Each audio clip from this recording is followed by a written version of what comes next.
Irmãos e irmãs, amigos e amigas, vamos a mais uma liturgia da palavra que eu transmito sempre com antecedência nas minhas redes digitais. Paulo Roberto Maciel. Maciel é o endereço geral.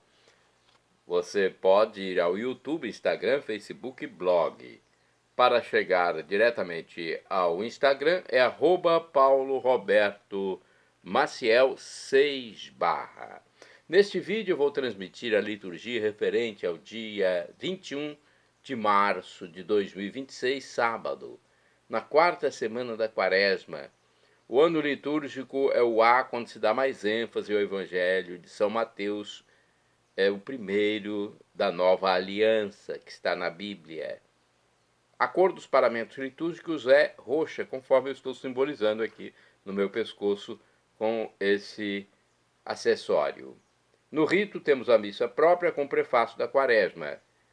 Eu sou leitor e animador litúrgico na Igreja Central em Colatina, sou tercista e também fiz cursos do Centro de Estudos da Diocese de Colatina, o CEDIC. Vamos às leituras? Primeira leitura do livro do profeta Jeremias, capítulo 11, versículos do 18 ao 20. Senhor,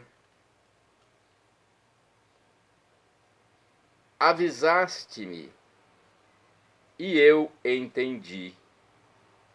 Fizeste-me saber as intrigas deles. Eu era como um manso cordeiro levado ao sacrifício e não sabia que tramavam contra mim. Vamos cortar a árvore em toda a sua força, eliminá-lo do mundo dos vivos, para seu nome não ser mais lembrado. E tu, Senhor dos exércitos, que julgas com justiça e perscrutas os afetos do coração, concede que eu veja a vingança que tomarás contra eles, pois eu te confiei a minha causa. Palavra do Senhor, graças a Deus. O Senhor age, gente. Muitas vezes a gente pensa que Deus é sempre misericordioso e deixa tudo acontecer, mas aqui no Velho, ainda que seja no Velho Testamento, né, o profeta espera a ação de Deus, também para punir os desobedientes. Vamos ao Salmo responsorial, Salmo 7, os versículos 2 ao 3, 9b-c ao 10, 11 a 12, refrão 2a. Senhor meu Deus, eu vos procuro, o meu refúgio. Aliás, em vós procuro o meu refúgio. Vamos de novo? Senhor meu Deus, em vós procuro o meu refúgio. Senhor meu Deus, em vós procuro o meu refúgio. Vinde salvar-me do inimigo, libertai-me. Não aconteça que agarrem minha vida como um leão que despedaça sua presa, sem que ninguém venha salvar-me, libertar-me. Senhor meu Deus, em vós procuro o meu refúgio. Julgai-me, Senhor Deus, como eu mereço e segundo a inocência que há em mim. Ponde em um fim a iniquidade dos perversos e confirmai o vosso justo, ó Deus, de justiça, vós que sondais os nossos rins e corações. Senhor meu Deus, em vós procuro o meu refúgio. O Deus vivo é um escudo protetor e salva aqueles que têm reto coração. Deus é juiz e ele julga com justiça, mas é um Deus que ameaça cada dia. Senhor meu Deus, em vós procuro o meu refúgio. Repetamos, Senhor meu Deus, em vós procuro o meu refúgio. Agora vamos ao Evangelho escrito por São João, capítulo 7, versículos do 40 ao 53. Glória a Cristo, palavra eterna do Pai que é amor.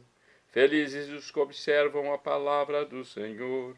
de reto coração, e que produzem muitos frutos até o fim perseverantes. Glória a Cristo, palavra eterna do Pai, que é amor. Repitamos: glória a Cristo, palavra eterna do Pai, que é amor. O Senhor esteja convosco, Ele está no meio de nós. Proclamação do Evangelho de Jesus Cristo, segundo São João. Glória a vós, Senhor. Pelo sinal da Santa Cruz, livra-nos Deus, nosso Senhor, dos nossos inimigos. Pelo sinal da Santa Cruz, purificai, Senhor, minha mente, meus lábios e meu coração, para acolher vossa palavra e que ela produza frutos na minha vida. Naquele tempo, ao ouvirem as palavras de Jesus, algumas pessoas da multidão diziam: este é verdadeiramente profeta. Outros diziam: ele é o Messias. Mas alguns objetavam: porventura o Messias virá da Galiléia? Não diz a Escritura que o Messias será da descendência de Davi, virá de Belém, povoado de onde era Davi? Assim, houve divisão no meio do povo por causa de Jesus. Alguns queriam prendê-lo, mas ninguém pôs as mãos nele. Então os guardas do templo voltaram para os sumos sacerdotes e os fariseus, e estes lhes perguntaram: por que não o trouxestes? Os guardas responderam: ninguém jamais falou como este homem. Então os fariseus disseram-lhes: também vós vos deixastes enganar? Por acaso algum dos chefes ou dos fariseus acreditou nele? Mas esta gente que não conhece a lei é maldita. Nicodemos, porém, um dos fariseus, aquele que se tinha encontrado com Jesus anteriormente, disse: será que a nossa lei julga alguém antes de o ouvir e saber o que ele fez? Eles responderam: também tu és Galileu, porventura? Vai estudar e verás que da Galiléia não surge profeta. E cada um voltou para a sua casa. Palavra da salvação. Glória a vós, Senhor. Pelo sinal da Santa Cruz, purificai, Senhor, minha mente, meus lábios e meu coração, para acolher vossa palavra e que ela produza frutos na minha vida. Vamos aqui à primeira leitura de Jeremias, que Jeremias pede vingança, né? A vingança aqui é uma punição de quem fez o mal. Jeremias conhece o destino que os inimigos estão preparando para ele. Desta forma, ele se põe nas mãos de Deus e espera que este venha salvá-lo. Quanto ao Evangelho, João 7, versículos do 40 ao 53, Jesus se apresenta a todos como doador de luz e vida. Por isso, não somos nós que o descobrimos, mas é Ele que nos revela quem é o Pai e o caminho a ser percorrido. A necessidade de perscrutar o caminho é tarefa de cada um, com base na palavra de Deus. Prossegue a controvérsia sobre a identidade de Jesus no Evangelho que ouvimos, a questão da messianidade e o fato de ele ser da Galiléia causa discussão, debate. Alguns o reconhecem como profeta, outros como Messias. Nicodemos procura se valer da lei para defender Jesus Cristo, porém, nada disso adiantou. Vamos à reflexão do livro Palavra e Vida. Aqui temos a explicação do texto do Evangelho João, capítulo 7, versículos do 40 ao 53. O povo estava dividido diante de Jesus. Uns viam nele o Messias, ungido de Deus, aquele que haveria de vir e salvar o povo. Mas outros recusavam essa possibilidade. A solução foi a condenação. Basta condenar aquele que não pensa como nós. Os que pensavam que Jesus não podia ser o Messias consideravam que os outros eram sem instrução. Por isso, não podiam saber se Jesus era o Messias ou não. Uma vez que se começa por esse caminho, é preciso ir em frente. Assim, até mesmo Nicodemos, que era um deles, que tinha os estudos de sua classe, foi condenado. Nem mesmo ele conhecia as Escrituras. Quando deixaremos de condenar e começaremos a escutar? É uma pergunta que fica para reflexão. Agora vamos a mais uma explicação do livro Dia a Dia com o Evangelho. As discussões em torno da pessoa de Jesus se intensificam. As opiniões são as mais variadas. Uns consideram Jesus como um dos profetas. Outros dizem que ele é o Cristo, o Messias. Discutem e discordam sobre a origem de Jesus. Os guardas se encantam com suas pregações e dizem, olha o que os guardas disseram e que nós devemos dizer também. Jamais alguém falou como este homem. Nicodemos, que havia conversado pessoalmente com Jesus, tenta protegê-lo com base na lei. As autoridades religiosas se vangloriam de não acreditarem em Jesus e olham com desprezo para os que admiram um profeta vindo de um lugar tão humilde, a Galiléia. Jesus estava tão perto deles fisicamente. Poderiam ouvi-lo, tocá-lo, beber de suas palavras de vida. Ao invés disso, desperdiçam a ocasião, permanecendo fechados à influência do Mestre. Voltam para suas casas desorientados e com o coração inquieto. Vamos aos santos do dia, porque os santos não rejeitaram Jesus. Santo do dia 21 de março, Santo Amadeu de Saboia. De acordo com o site RS21 da televisão Rede Século XXI, Amadeu de Saboia pertencia a uma família nobre que vivia entre os montes da Suíça e França. Então ele ficava entre dois países ali naquela região. Quem conhece, né? Quem já conhece geografia, fica entre Suíça e França. Ele nasceu em 1435. Amadeu de Saboia, ainda criança, não gostava muito de tudo que acontecia dentro do palácio. Preferia ficar no seu quarto.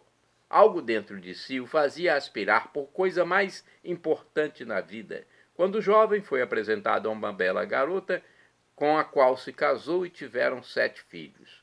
Uma das filhas foi para uma congregação religiosa de vida em clausura e foi beatificada. Com a morte do pai, Amadeu assumiu o governo de uma maneira sábia, prudente e abençoada por Deus.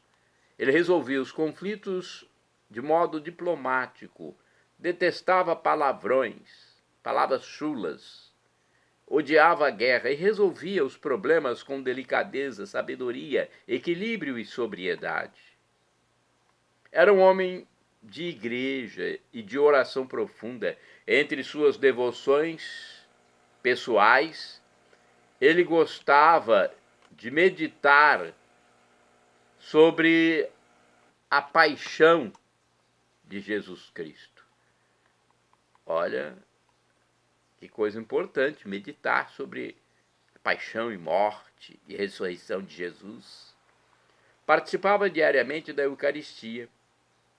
Tinha um sacerdote dentro do palácio para colocar a sua vida espiritual no lugar, quando ela saía fora, né? Para cuidar da vida espiritual. Com a saúde debilitada, faleceu novo, aos 37 anos de idade, e posteriormente foi declarado santo. Ele usou o título de nobreza para fazer com que o seu coração fosse de verdade nobre, aberto às necessidades das pessoas. Ele acolhia dentro do seu palácio muitos indivíduos carentes e ajudava quem precisava. ninguém saía de mãos vazias. Olha a história de um nobre, né? Que era nobre socialmente, mas tornou-se nobre também no coração, né? Então, muitos indivíduos que tinham carência eram bem atendidos por ele. Santo do dia 21 de março, São Nicolau de Fleury, padroeiro da Suíça. De acordo com o site do Vaticano, Nicolau era casado e pai de 10 filhos. Em 1467, aos 50 anos, coroou seu sonho de se tornar eremita. Viveu até o fim da vida numa caverna. Olha, os eremitas, né, eram monges, pessoas que viviam em oração longe do mundo secular pecaminoso. Ele alimentava-se apenas da Eucaristia, mas sempre a serviço da paz em sua terra natal. Foi canonizado pelo Papa Pio XII, que também o proclamou padroeiro da Suíça. Olha a história de São Nicolau de Fleury. Meu Senhor e meu Deus, afastai de mim tudo o que me distancia de vós. Meu Senhor e meu Deus, concedei-me tudo o que possa me aproximar de vós. Meu Senhor e meu Deus, livrai-me de mim mesmo e permiti-me de viver sempre na vossa presença. Olha que bela oração, hein? É uma bela oração que a gente deve fazer, hein? Nicolau nasceu numa família de camponeses, na cidadezinha de Fleury, na região de Obwalden, então Confederação dos 8 cantões da Suíça Central. Apesar de permanecer analfabeto por toda a vida, foi considerado um dos maiores místicos da Igreja Católica. A sua vocação brotou logo em seu coração, mas entre 1440 e 1444 teve que partir como soldado e depois como oficial nas guerras que os confederados declararam aos Habsburgos. Por fim, voltou para casa e se casou com Doroteia, com quem teve 10 filhos. Bem, passaram-se 20 anos, mas em Nicolau a voz de Deus jamais se apagou. Muito pelo contrário, ele a chamava lima que aperfeiçoa e aguilhão que estimula. Enfim, o Senhor lhe concedeu as 3 graças que ele queria: o consentimento da esposa e filhos para partir, a ausência de tentação de voltar e a possibilidade de viver sem beber e sem comer. Embora seu último filho fosse recém-nascido, Nicolau partiu finalmente com o objetivo de se retirar e entrar para a vida monacal das comunidades da Alsácia com as quais estava em contato. Transcorria o ano de 1467, um período delicado para a Confederação Helvética, encruzilhada para o comércio europeu. Aquele ano marcou o fim do cisma ocidental. No entanto, Nicolau não foi muito além de Liestal, no cantão da Basileia, para não ficar muito longe de casa. Assim, estabeleceu-se num lugar íngreme chamado Ranft, onde construiu uma cela de tábuas que depois tornou capela pelos habitantes da localidade. Ali viveu por 20 anos, vestido com roupas rudes, descalço, com um terço na mão, alimentando-se apenas de Jesus na Eucaristia. Olha, esta sua escolha despertou a curiosidade de habitantes da região, e muitos o procuravam para conversar com ele, pedir conselhos, explicações sobre coisas religiosas, e até espiá-lo.